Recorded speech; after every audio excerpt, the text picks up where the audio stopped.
Bon, comment est-ce que ça va se passer aujourd'hui? Est-ce que je vais réussir à filmer cette vidéo? Là, là, là, là, là, là, là. C'est un petit peu compliqué encore, ça va beaucoup mieux. Mais c'est pas encore du 100%. Je pense que d'ici un jour ou deux, ça ira beaucoup beaucoup mieux. Je n'ai plus besoin de forcer pour pouvoir parler. Et donc, je n'ai pas pu sortir ma vidéo jeudi soir parce que ben, j'ai eu une extinction de voix pendant 6 ou 7 jours à peu près. Et donc, je suis ravie de vous retrouver aujourd'hui pour vous filmer cette vidéo que j'avais prévu de sortir. Donc, jeudi, au programme aujourd'hui, on va faire un gros, alors crash test, semi-crash test, parce que j'ai commencé à tester certains produits, vu que j'avais essayé de filmer la vidéo, voilà, j'avais commencé à me tartiner un petit peu avec certains produits, mais il y en a d'autres que j'ai pas testé. Bref, on va tester, on va dire ensemble aujourd'hui, plein de produits de grande surface. En fait, il y a quelques temps de ça, je vous avais demandé sous une de mes vidéos de me partager vos produits préférés de grande surface. Donc j'ai pris des notes et j'ai pris certains produits qui étaient dans vos recommandations, certains produits qui étaient des nouveautés que j'avais aussi envie de tester, qui ont un petit peu piqué ma curiosité, on va dire. Et puis, pour certaines catégories, je vous avoue que j'étais un petit peu embêtée. Je n'ai pas su quoi prendre, il n'y avait pas forcément de nouveautés, pas de produits qui m'intéressaient. Alors je suis allée dans un Carrefour et dans un Monoprix. J'ai pas non plus fait 12 000 grandes surfaces pour me faire cette boîte-là remplie de produits.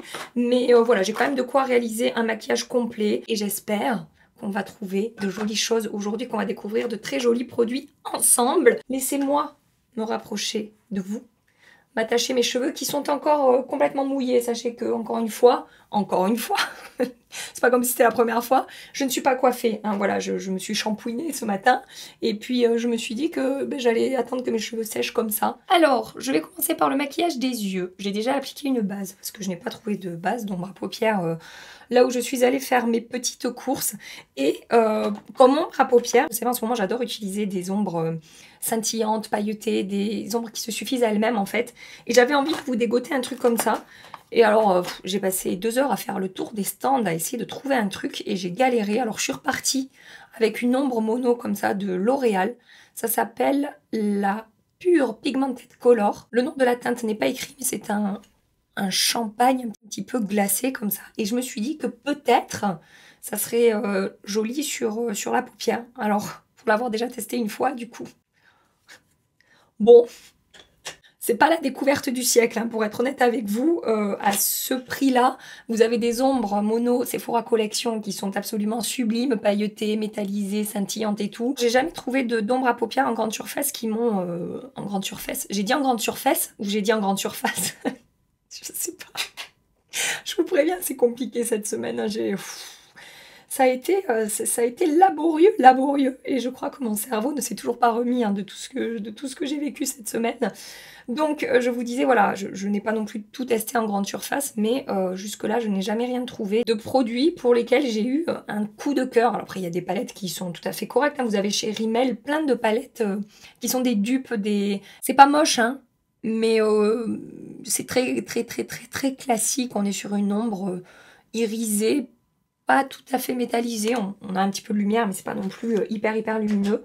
Voilà, sans grande originalité. Donc, écoutez, voilà, est-ce que je vous recommande ce produit? Non, pas forcément. Par contre, j'ai un produit de chez Maybelline à vous recommander qui est vraiment super et j'adore la teinte également. C'est un crayon pour les yeux qu'on peut utiliser soit comme un liner, soit dans la muqueuse. Il s'agit du Tattoo Liner et je vais utiliser aujourd'hui la teinte 942 Rich Berry et c'est une très très jolie teinte prune, bordeaux, aubergine, comme ça. C'est vraiment super, super joli en liner. Du coup, je l'ai porté il y a 2 jours quand j'ai tenté de filmer la vidéo. Et je les connais déjà, ces crayons. Hein. Je sais qu'ils sont d'excellente qualité. Mais j'ai eu un petit coup de cœur pour cette teinte que je trouve vraiment, vraiment sympa voilà, en liner. Concernant la qualité de ces crayons, sachez qu'ils écrivent très bien. La pigmentation est bonne. Et ils ont une excellente tenue. Ce sont d'excellents crayons pour les yeux et sur moi ça ne coule pas, ça ne transfère pas, ça tient bien tout au long de la journée. Après voilà, toujours pareil, hein, d'une peau à l'autre, je sais jamais ce que ça peut donner, mais sur moi franchement c'est vraiment de très très bonne qualité. Et donc cette teinte, ce que j'aime bien, c'est que sur une ombre à paupières très classique, bah, ça rajoutera une petite touche de couleur. C'est pas une couleur très extravagante, hein, je vous l'accorde, mais quand même, voilà, je trouve que ça permet de transformer un petit peu le maquillage avec une couleur un petit peu... Oh non, voilà, j'ai fait un gros caca.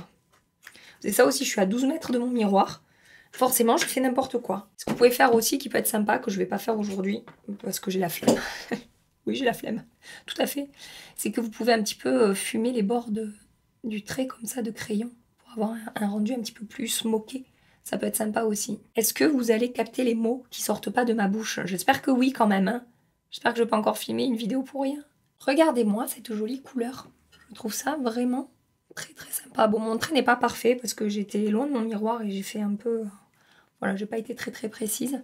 J'adore la couleur de ce truc et ça tient du feu de Dieu. Voilà. Catégorie mascara maintenant, je ne vais pas tester un mascara, je vais utiliser un produit que je connais déjà. Par contre, je vais retester avec vous aujourd'hui un primer à appliquer sous le mascara. Vous avez été tellement, mais tellement nombreuses à me recommander ce produit qui serait un dupe apparemment de cette base-là de chez Dior. C'est la base Dior Show Maximizer 3D, donc c'est sous forme de mascara.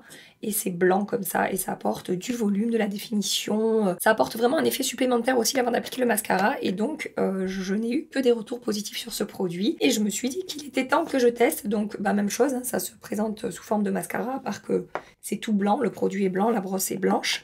Et donc, je l'ai également testé une fois, je vais vous refaire la démonstration. Je vais faire un côté avec la base plus du mascara, et de l'autre côté, juste le mascara pour que vous puissiez voir la différence.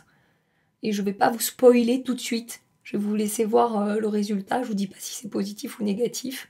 Donc je l'applique bien à la racine en remontant jusqu'en haut de mes cils.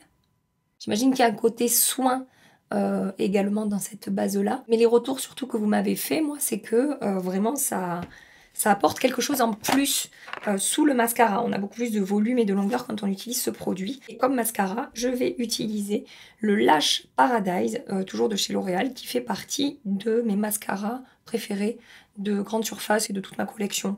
Il est dans mon top 10 mascara définitivement, c'est un produit que j'adore, je vous en ai déjà parlé plein de fois. Alors tous les produits que je vais vous présenter aujourd'hui, on peut les trouver en grande surface. Mais sachez que souvent, en tout cas c'est le cas pour moi à Narbonne, là où je vis, on trouve les produits moins chers sur internet, hein. Sur des sites comme Look Fantastic par exemple, c'est souvent, en plus avec des codes promo et tout, c'est souvent bien moins cher que ce qu'on peut retrouver en grande surface, en particulier Carrefour et Monoprix, là où je suis allée. C'est en général le plus cher, voilà. Et donc je vais appliquer l'autre côté sans base. Ce que j'adore avec ce mascara, c'est qu'il fait un petit peu tout en fait. Il apporte du volume, de la longueur, il est bien noir, il tient bien sur moi. Il me fait une jolie courbure, enfin voilà, après, comme d'hab, hein, j'ai les cils qui sont déjà bien fournis et bien longs, donc ça aide forcément. Mais j'ai souvent recommandé ce mascara à des copines par exemple qui recherchent des mascaras avec un bon rapport qualité-prix, et souvent j'ai eu des retours très très positifs par rapport à ce mascara, et de votre part aussi, hein, pas que mes copines. Laissez-moi vous montrer la différence entre ce côté et ce côté, et ben... Moi, j'en vois pas vraiment, en fait. Je vous avoue que je n'ai pas été transcendée par le résultat avec base et sans base. Après, à voir sur le long terme. Je m'en suis collée sur la paupière. À voir sur le long terme pour le côté soin. Mais sur le côté résultat instantané, plus de volume et plus de longueur, moi, je vois pas la différence. C'est un petit peu comme la base Dior, en fait. La base Dior, je sais qu'il y a un côté soin et qu'il faut l'utiliser sur le long terme, évidemment, pour voir des résultats. Mais c'est aussi censé apporter plus de volume et plus de longueur avant le mascara, et j'ai jamais trop vu de différence. Je passe maintenant au